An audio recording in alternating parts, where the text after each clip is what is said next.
Rabbi Anson Laytner is the president of the Sino-Judaic Institute and the editor of its journal Points East. He is also the president of Northwest Interface and is active with projects and initiatives such as Paths to Understanding, End of Life Washington, and the New Israel Fund. He has an honorary doctorate in divinity from Hebrew Union College. Rabbi Laytner is the author of The Mystery of Suffering and the Meaning of God, Autobiographical and Theological Reflections. He is the co-author of The Animals Lawsuit Against Humanity, and he is the co-editor of The Chinese Jews of Kaifeng, A Millennium of Adaption and Endurance. He has also authored over 70 articles on subjects ranging from Jewish theology to the Israeli-Palestinian conflict to the Chinese Jews. Rabbi Laytner, Jewish Chinese. Most people probably won't connect these two groups or the two categories, but the Jewish community in Kaifeng in North China shows that there is a certain part of the Jewish history as well as a certain part of Chinese history that most people are not aware of. So can you first tell us about how did the West find out about the existence of the Jewish community in Kaifeng? Sure, it's a humorous encounter. There was a Chinese Jewish man named Ai Tian, who was in Beijing, I believe it was in the early 17th century. And he was there to take civil service exam. And he heard through the grapevine that there was a foreigner in Beijing who was not a Muslim, but who believed in one God. And he said, I have to go meet this man. So he went to where the man was staying and knocked on the door and introduced himself. And the man turned out to be Father Matteo Ricci, who was the first Jesuit in China. Yes. And Father Ricci assumed, because the Ai Tian said he was not a Muslim, that he must be a Christian. So he invited him in, and it was the feast of St. John the Baptist. There was a statue of the Virgin Mary with baby Jesus and a child, John the Baptist, there. And Father Ricci bowed in front of the statue, and Ai Tian said, it's not our custom to bow in front of statues, but okay, I'll do it. And so he did it. Later on, there was a picture of the four gospel writers. And Ai Tian said, are these not four of the 12? And Ricci said, yes. And so they bowed again. Then they went on, and then they sat down for a conversation. And in the conversation, it turned out that Ai Tian thought that Jesus, Mary, and John were a statue of Rebecca with Jacob and Esau, and that the four gospel writers were four of the 12 tribes, not four of the disciples. Right. So then Ricci was surprised because he said, well, who on earth is this man? And then they talked more and more, and then they finally figured it out that Ai Tian was a Jew. And so Ricci was astounded because he had not known that there were Jews in China, although there had been Jews in China at least for 100 plus years, maybe even longer. And so Ricci wrote it up and sent word back to Rome that there were Jews in China who had been there for a long time. And that got Rome very excited because they were hoping that the Chinese Jews had a Torah scroll that mentioned Jesus, because they believed that all Western Jews had edited their Torah scrolls to cut out any references to Jesus. At the same time, Ai Tian was very excited because he was still under the impression, not knowing anything about Christianity, that Ricci was a Jew. So he said to Ricci, or the Jewish community in Kaifeng said to Ricci, you can come and be our rabbi on two conditions. One, you get circumcised, and two, you stop eating pork. So Ricci said, no, I'm not going to do that. But that was the first encounter. And then from that point, the Jesuits sent other emissaries to Kaifeng. And we owe them a big debt of gratitude, because were it not for those Jesuits visiting Kaifeng, we would not know what the synagogue looked like, what books they had, how they worshipped. All that stuff we owe is because of what the Jesuits recorded. So that's the first encounter. That is indeed an amazing story. It seems very accidental, but very fruitful encounter. Let's put it this way. Very fruitful encounter. And then, the Jesuits stayed in contact with the Kaifeng Jewish community up until the time that the Ming Emperor kicked all the Jesuits out of China. And then there was a period of time when no Westerner visited Kaifeng until the 19th century, when Protestant missionaries coming in with the imperialist movement of European powers, they started to visit Kaifeng again. And then that set off the second wave of missionaries visiting Kaifeng. And we owe those missionaries also a debt of gratitude, because Western Jews would not have known of the existence of this community were it not for the primarily British missionaries going to Kaifeng and saying, hey, look what we discovered. That's indeed amazing. You just mentioned that there are synagogues. And so I wonder, since when did the Jewish community in China started to build synagogues? Did they need to have any government permission? And I have another question is, I think in some Chinese sources, the description of the Jewish synagogue as Qingzhensi, which is usually what the Chinese used to describe the Muslims. So I wonder, how did the Jewish people respond to such, mixed up of them and the Muslims? We believe that the Jews came to China probably in the Tang Dynasty. They came via two routes. It's commonly thought, or was commonly thought, that they came along the Silk Road, trading. They originally came from Persia and then followed the Silk Road to Kaifeng. And the reason we think that is because there were artifacts that were found along the Silk Road that either Hebrew manuscripts, sculptures that look vaguely Semitic, things like that. The problem with that idea, it did happen, but the problem with that being the main route is that the Silk Road ends in Xi'an, and there's quite a distance between Xi'an and Kaifeng, and also the Silk Road was not always open for travelers.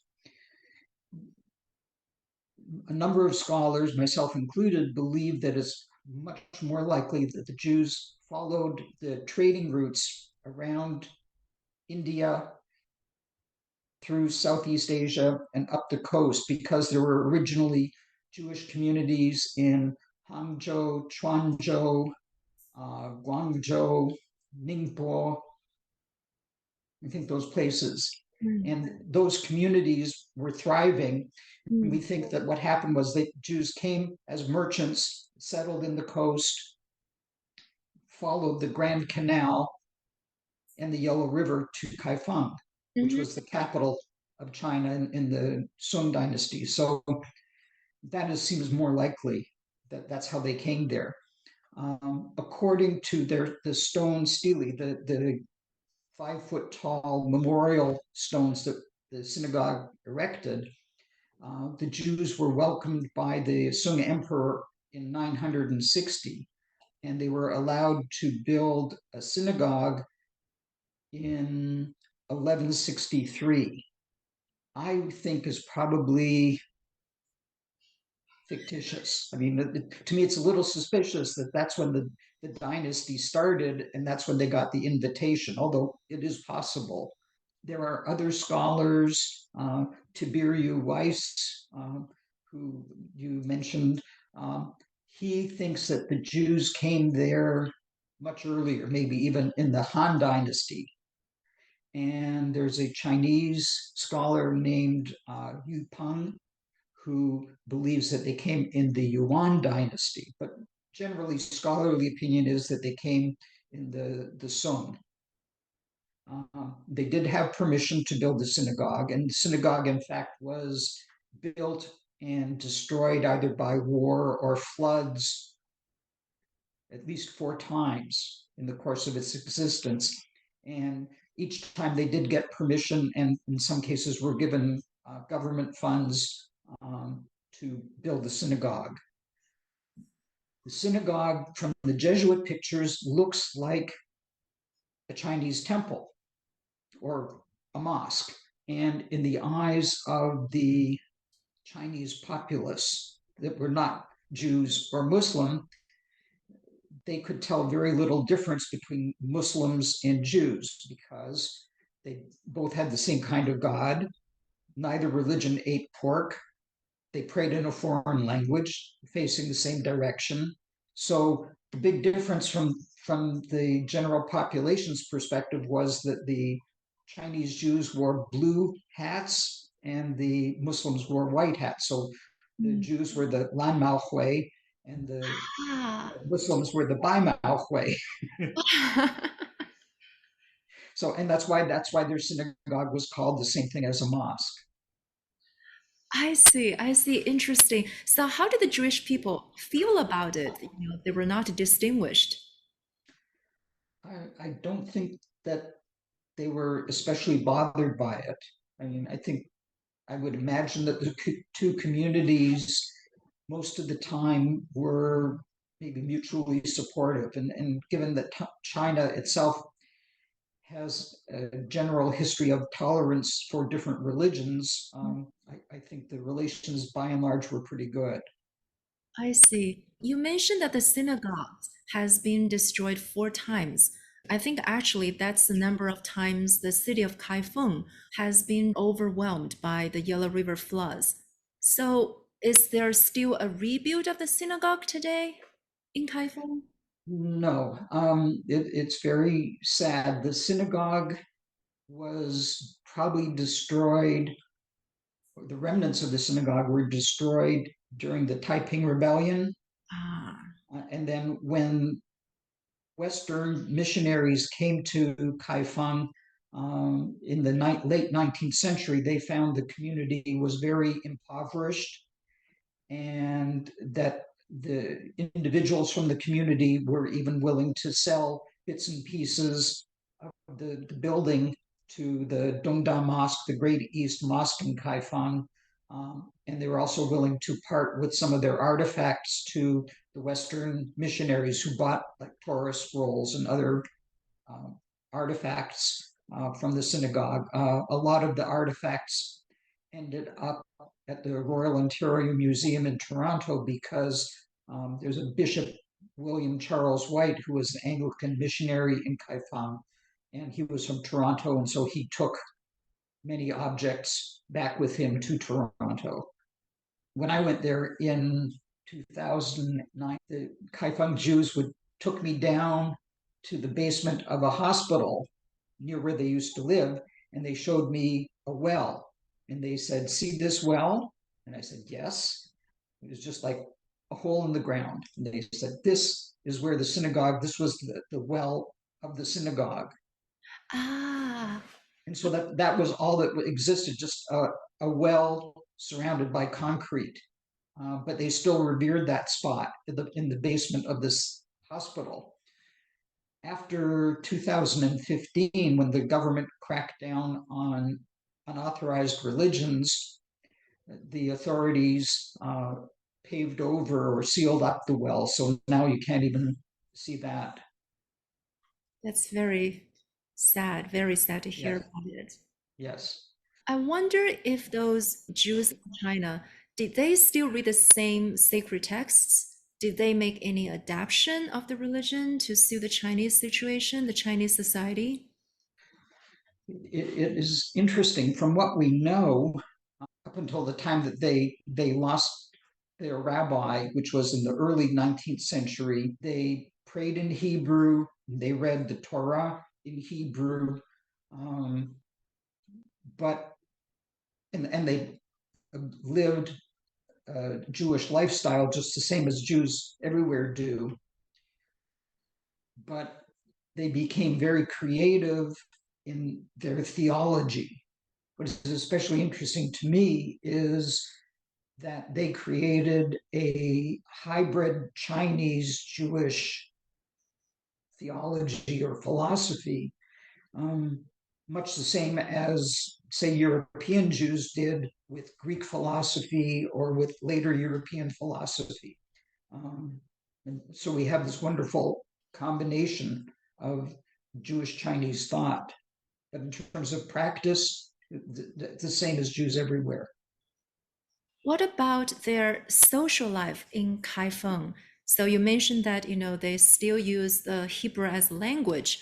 Did they also learn the local dialect? I Yes, guess probably they have to. And yes, socially, do they still celebrate the Jewish holidays? yes. They celebrated Jewish holidays. They spoke Chinese. They wrote Chinese. According to what we know from the Jesuits and other visitors, they had Chinese texts to inspire people in the synagogue, dealing with God or how to live, things like that. So it was very much a combination of Chinese and Hebrew. In terms of social life, we think that they were well integrated. We certainly know that a number of them eventually tried and did successfully enter the civil service, and a few of them rose to quite high ranks in the Chinese civil service. The one major adaptation that the Chinese Jews did, they switched from being a matrilinear society to being a patrilinear society. In other words, the Jewish world says Jewishness goes through the mother. In China, at some point, they switched and said, we're following Chinese custom and going through the father. So that was a big difference, and that created for Chinese Jews today a problem vis-a-vis Israel because they have a different definition of how one is Jewish. So that was one major thing. The other thing that they did, because the importance of ancestors and giving filial piety to the ancestors is such an important part of Chinese culture. Uh, the Kaifeng Jews adopted that. We also have a similar idea in Judaism where we revere ancestors, but it's not as developed as it is in China. And so the Chinese Jews said, okay, we have this, we're just going to make it bigger like it is in the rest of China. So they did that. I see. Did they intermarry with the Chinese or they just marry, within the community? No, they did. The men took Chinese wives, um, and over the centuries became switched from being um, Semitic Jews to being Chinese Jews. So racially, I could not tell the difference between a Chinese Jew and a Han Chinese person. And in fact, the Chinese government um, made the declaration back in the 1950s that the Kaifeng Jews were no longer a minority, they were now Han Chinese. So that settles a problem.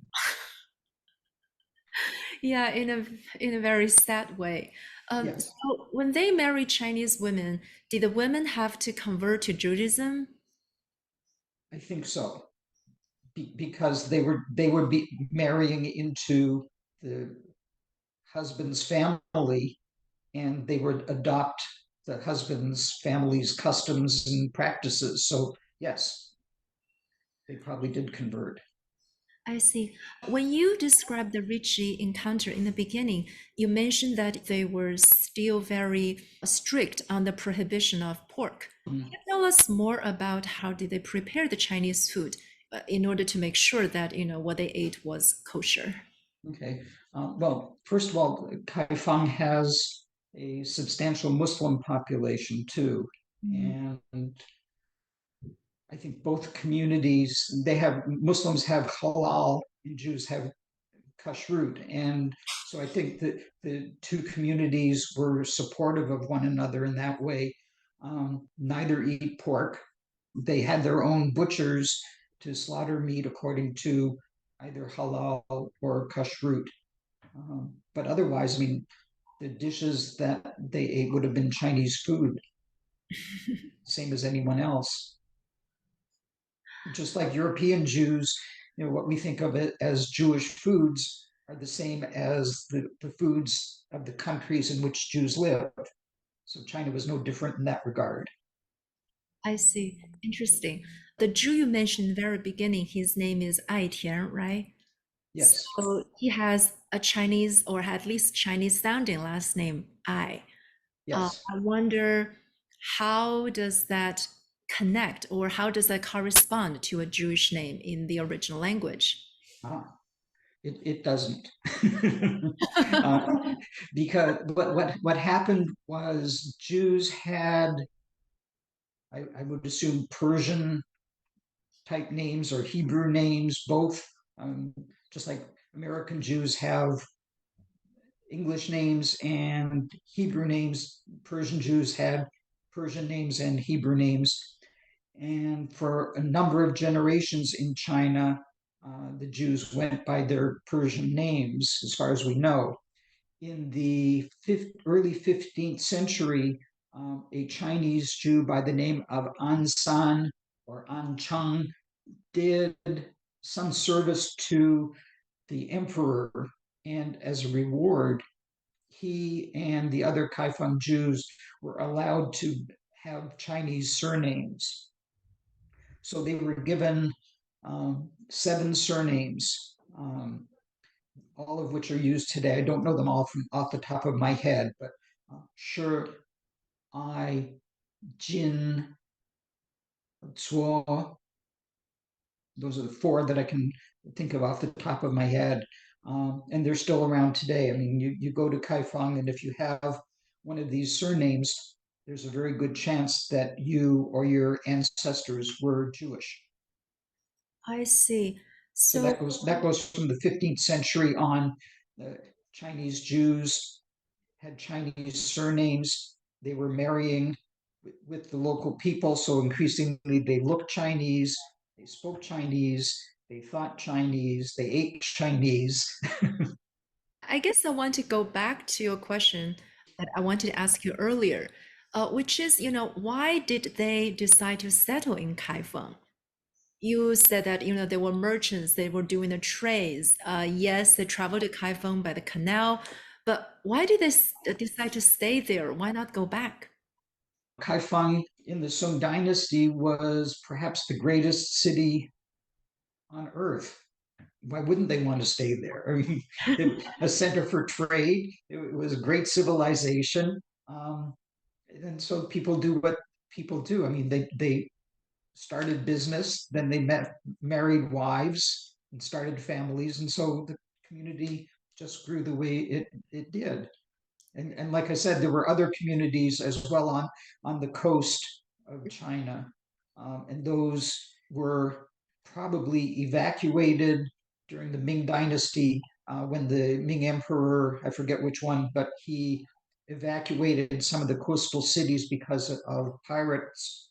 And so that's when we think those communities closed down, and they either came to Kaifeng or they went back to Persia.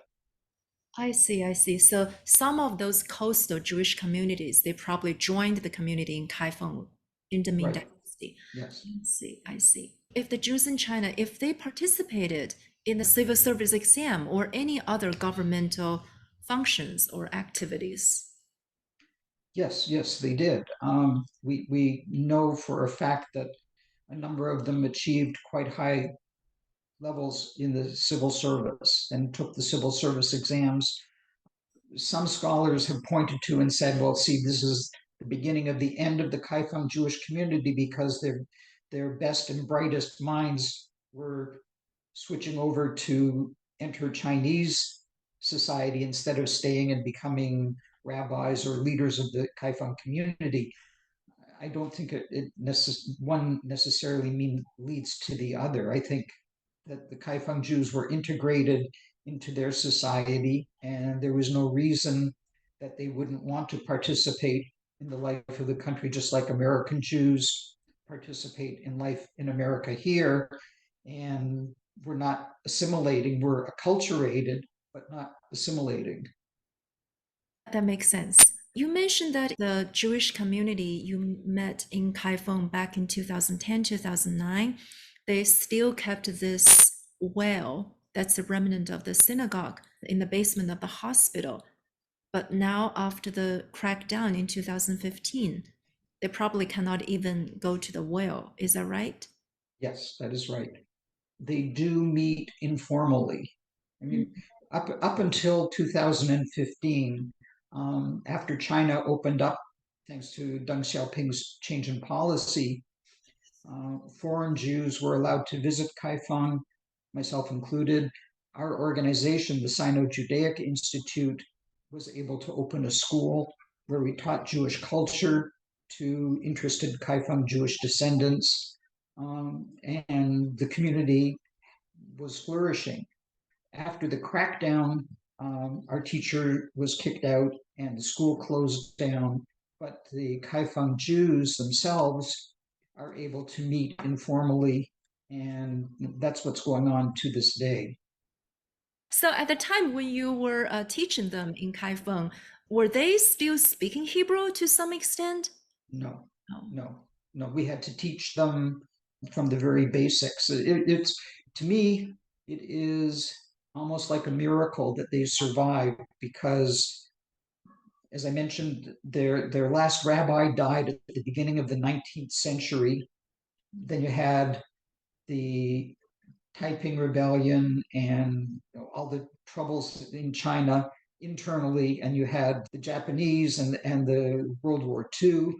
The community was really on its last legs with nothing to pass along from one generation to the next other than the sense of identity. So when there were 3 or 4 visitors to China from end of World War II until the opening up of China in the 1980s.